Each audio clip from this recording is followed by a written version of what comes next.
Elected officials and energy industry leaders from across the state met at the Emerald Beach Hotel today for their annual State of Energy Luncheon. Panelists discussed everything from oil and natural gas production to innovations in water conservation, as well as renewable energy. Now, there was also a lot of talk about the responsibility that local industry has to help alleviate the Coastal Bend's water crisis.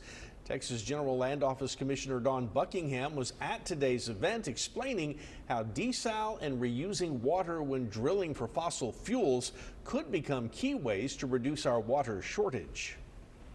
Well, I want to first say I'm very supportive of the desalinization plant. I understand the concerns over the cost, but you have to think about what the cost of the water in the future is going to be, and infrastructure is just expensive, and water is a real issue here.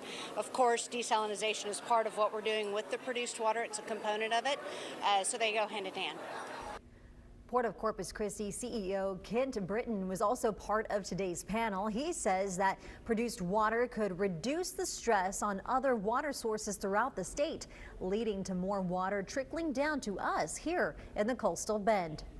Produced water is mostly being produced in the oil fields, right? So it's mostly across the middle belt of Texas, the Eagle Ford Shale, and then it's in the Permian. So it's not really close to us. So I think it's a solution potentially for West Texas, and it is very scalable. There is, for every barrel of oil that comes out of the ground, there's roughly 4 barrels of produced water. So you could take the demand off of other sources of water and just work that further down the state.